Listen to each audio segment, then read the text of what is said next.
अस्सलाम वालेकुम। Welcome to my YouTube channel Farwa Khalid novels. कैसे हैं आप सब? उम्मीद है सब खैरियत से होंगे। मैं हाजिर हुई हूँ नावल दिल तंग तमाम जाना अस्कलम फरवा खालिद की इस नंबर 4 के साथ। नावल शुरू करने से पहले मेरे चैनल को लाइक कर दें, सब्सक्राइब कर दें और शेयर करना ना भूलें। तो शुरू करते हैं नावल की चौथी किस्त। यूसुफ उनके किए दिए अंदाज को उनका मिजाज समझकर इग्नोर करते रहे थे, मगर बाद में ज़ाहिदा बेगम ने एक लड़ाई के दौरान खुद अपने मुंह से उनके सामने इस बात का इकरार कर दिया था कि उसकी शादी उनके साथ ज़बरदस्ती करवाई गई है। इसकी मोहब्बत वो कोई और शख्स है और वो उनसे तलाक चाहती है। मगर यूसुफ रहमान ने उनकी बात सुनकर तलाक देने की बजाय इसे अपनी अना और मर्दानगी की तौहीन गर्दानते उन्हें हमेशा के लिए यूं ही ज़बरदस्ती अपने साथ बांध कर रखने का फ़ैसला कर लिया था। उस दिन के बाद से दोनों में बिल्कुल नहीं बनी थी। मायरू और माहिर हमेशा उनकी इस सर्द जंग का शिकार रहे थे। उनके माँ बाप के आए दिन होते झगड़ों ने उन दोनों से उनका बचपन और मासूमियत छीन ली थी। वो वक्त से पहले समझदार हो गए थे। दोनों बहन भाई हमेशा एक दूसरे के गमगुसार रहते थे और दोनों एक दूसरे के लिए सब कुछ थे। मगर शायद कुदरत को कुछ और ही मंजूर था। माहिरू इसका ये इकलौता साथी भी 3 साल पहले एक हादसे में छिन गया था। माहिर की मौत के बाद से माहिरू के लिए दुनिया जैसे ख़त्म हो गई थी। वो शदीद किस्म के डिप्रेशन का शिकार हो चुकी थी। एक औलाद खो देने के बावजूद उसके माँ बाप को दूसरे की परवाह नहीं थी। माहिरू को अपनी दादी की ज़बानी ही पता चला था कि उनकी माँ उनके बाप से इस कदर नफ़रत करती थी कि उन्हें पैदा भी नहीं करना चाहती थी, और इसके बाप ने भी माँ से बेरुखी जताते पूरे 1 महीना इनका चेहरा तक नहीं देखा था। ये बात सिर्फ वहीं तक ख़त्म नहीं हुई थी। उनके पेरेंट्स ने उन दोनों को हमेशा खिलौना ही समझा था। वो एक दूसरे को नीचा दिखाने के लिए हमेशा उन्हें अजियत देते आए थे। ज़ाहिदा बेगम ने हमेशा ख़ुद को अपने सोशल सर्कल में, जबकि यूसुफ साहब ने खुद बिज़नेस में मसरूफ़ रखा था। वो दोनों अपने वालिदैन की ज़िद और अना में पिसते घर में मौजूद किसी फालतू शय से कम नहीं थे, जिनकी उनके पेरेंट्स को कभी ज़रूरत नहीं रही थी। मायरू की दादी ही थी जिन्होंने उन्हें संभाला था, मगर कुछ साल पहले उनकी भी डेथ हो चुकी थी। बाकी ननिहाल ददियाल वालों ने कभी उनके घर में झांकना भी गवारा नहीं किया था। मायरू माहिर की मौत के बाद डिप्रेशन का शिकार होते अपने हवास बिल्कुल खो देती अगर इसकी इकलौती दोस्त फरियाल इसे ना संभालती। फरियाल के पेरेंट्स गुजर जाने के बाद मायरू ने उसका बहुत ख्याल रखा था, इसीलिए फरियाल ने भी दोस्ती का फ़र्ज़ निभाते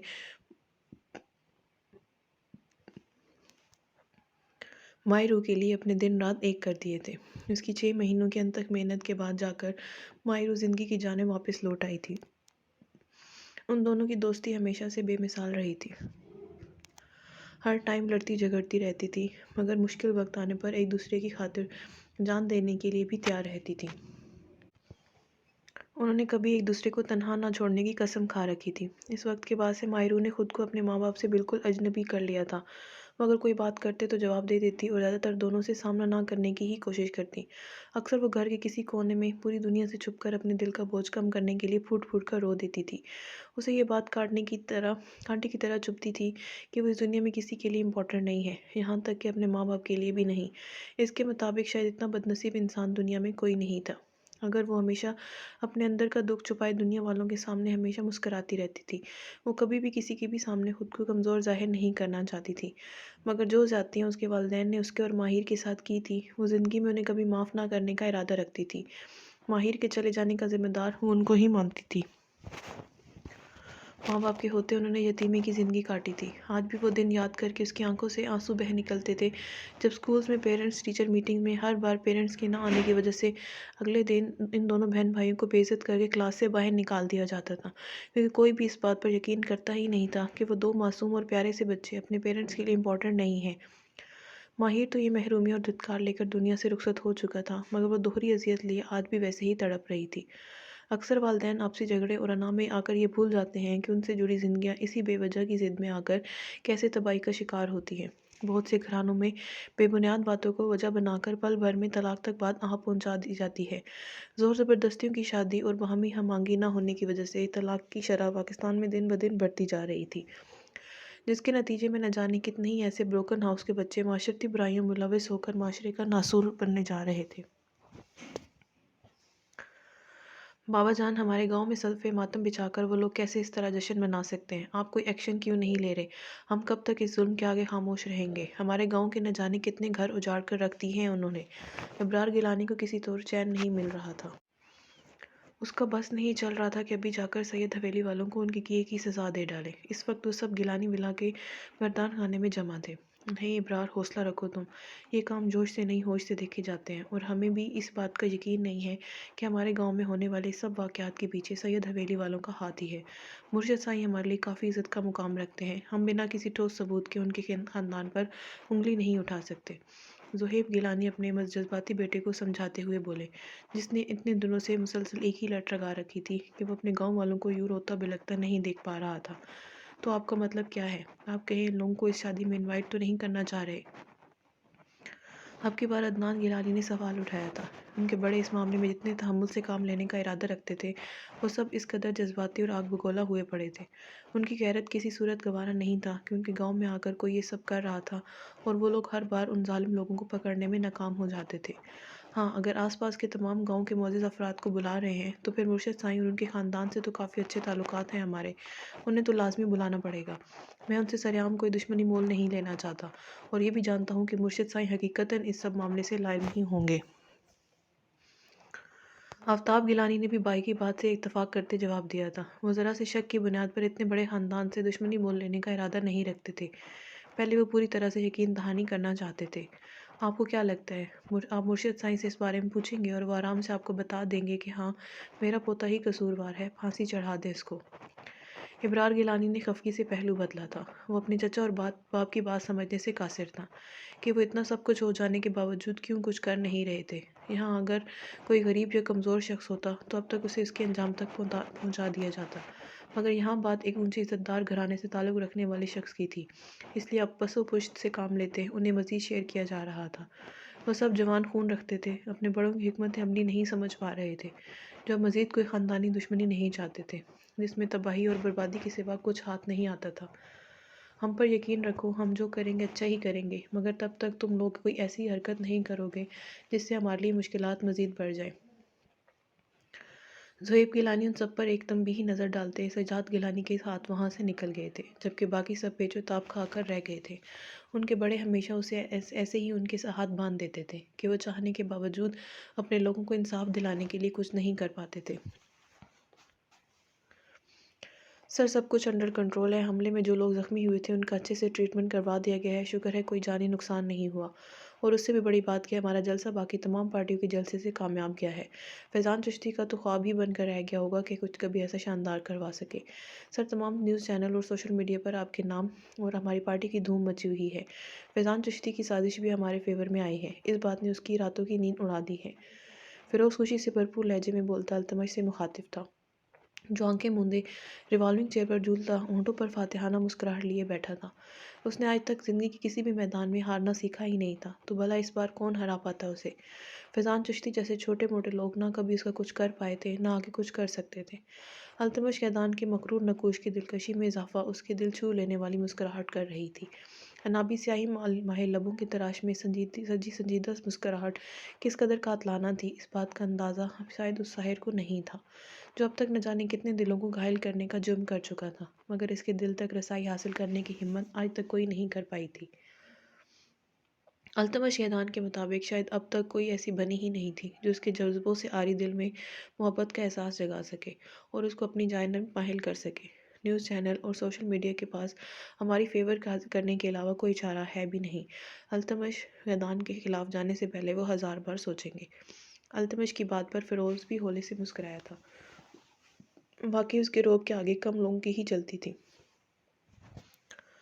مگر پھر اچانک التمش کے خلاف چلتا وہ آرٹیکل یاد آتے اس کی مسکراہٹ سمٹی تھی۔ سر، آپ کو کچھ بتانا ہے۔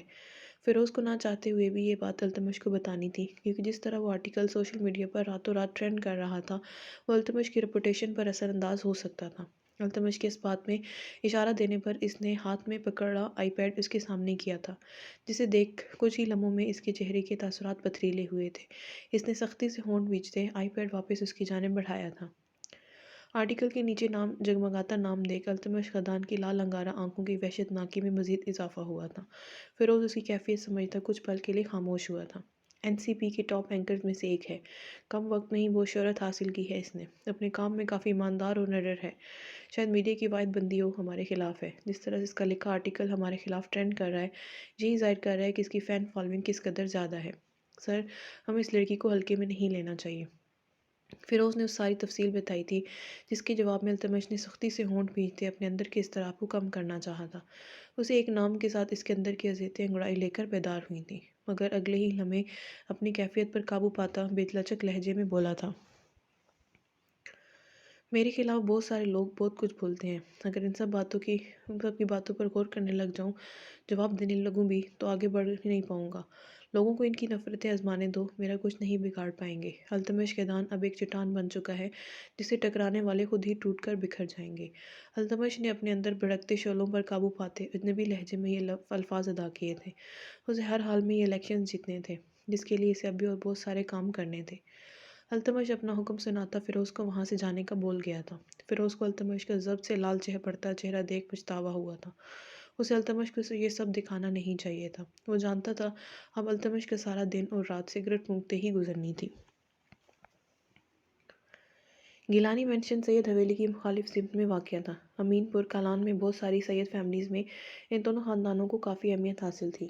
لوگ ان کی باتیں سنتے بھی تھے اور ان پر عمل بھی کرتے تھے۔ دونوں خاندانوں میں اگر دشمنی نہیں تھی تو کچھ خاص دوستی کی فضا بھی قائم نہیں تھی۔ علاقے کے انہی خاندانوں کی وجہ سے دو حصوں میں بڑھ چکے تھے۔ دونوں خاندانوں میں بڑھتی دوریوں کی وجہ بھی ان کے ثبوت تھے، جو اپنے آپ کو آگے اور بڑا دکھانے کے لیے اکثر ایک دوسرے پر جملے کستے رہتے تھے، جس میں سب سے زیادہ ہاتھ فہیم کا تھا۔ وہ لوگوں کو اپنے دباؤ میں لا کر علاقے کا بقیہ حصہ بھی اپنے پاس لانا چاہتا تھا، مگر اس کی دن بدن بڑھتی سازشیں اب سب کی نظر میں آ چکی تھیں۔ جو گھناؤنے کھیل کھیل کر معصوم لوگوں کی جان سے کھلواڑ کر رہا تھا، اس کے باوجود آج بھی سید حویلی والوں کا مقام گیلانی ولا والوں کی جانب سے اونچا ہی تھا۔ یہی بات ابرار گیلانی اور باقی سب کو تیش دلا دیتی تھی۔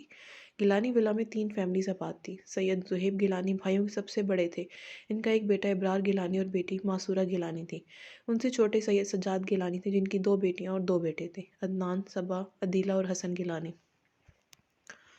سب سے چھوٹے جعفر گیلانی تھے، جن کی ایک ہی بیٹی تھی، نائمہ گیلانی۔ ان کی ایک بہن تھی، فرد گیلانی۔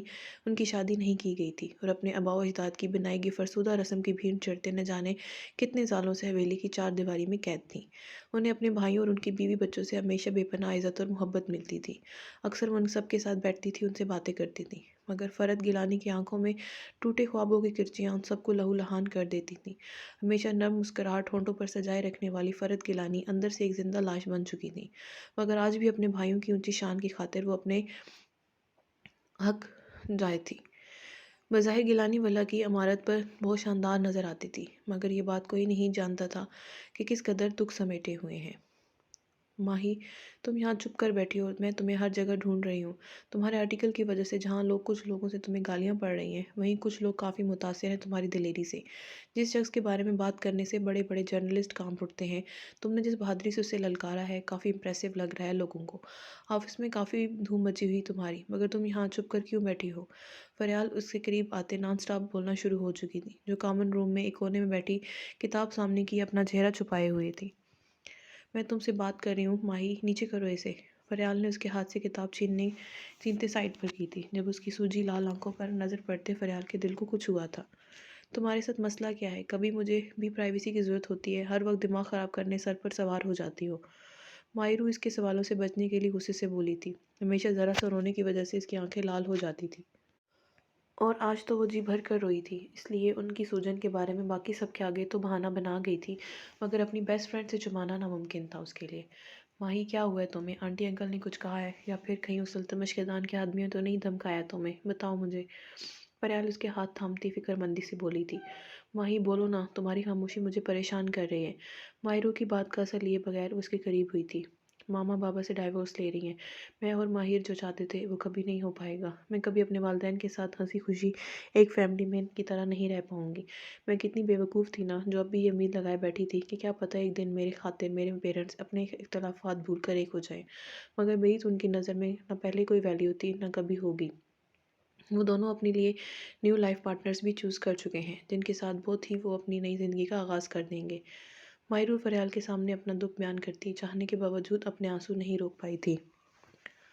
فریال نے بھی اذیت بھرے تاثرات کے ساتھ اپنی جان سے عزیز دوست کو دیکھا تھا، جس نے ماں باپ جیسے قریبی ترین رشتے ہونے کے باوجود اتنی اذیت بھری زندگی گزاری تھی۔ مائرو کو دیکھ اسے اپنا آپ بہت بہتر لگا تھا۔ न जाने इंसान इन्हा की जंजीरों में कैद होकर इतना बेरहम क्यों हो जाता है कि अपनों को तकलीफ भी दिखाई नहीं देती उन्हें। माहिरू के पेरेंट्स भी माजी में हुए गलत फैसले को बुनियाद बनाकर ना सिर्फ अपना घर बर्बाद कर रहे थे, बल्कि अपनी औलाद की ज़िंदगी में कभी ना पूरा होने वाला एक अनदेखा खलल पैदा कर दिया था। माही, तुमने मुझसे प्रॉमिस किया था अब कभी उन लोगों के लिए नहीं रोगी जिनके लिए तुम कोई वैल्यू नहीं रखती। ये आंसू बहुत कीमती हैं, उन्हें ऐसे ज़ाया मत करो। हम बस दुआ ही कर सकते हैं कि अल्लाह जी तुम्हारे पेरेंट्स को हदायत दे और उन्हें इतना गलत फैसला करने से बाज रखें। फरियाल उसके आंसू पूंछकर खलूस से बोलती इसे अपने साथ लगा गई थी। वो माही रूह को बहुत अच्छे से समझती थी, जो बाहर से खुद को बहुत मजबूत और लापरवाह दिखाती थी, मगर अंदर से एक मासूम लड़की थी। हर लड़की की तरह उसके भी कुछ जज्बात, कुछ ख्वाहिशात थीं, जिनका टूटना उसकी आंखों में भी एक नमी, ऐसी ही नमी भर जाता था। अल्तमश के अदान ने उस आर्टिकल पर अभी तक कोई रिएक्शन नहीं दिया। कुछ देर बाद उसे नॉर्मल होते देख फरियाल ने बात बदल दी थी।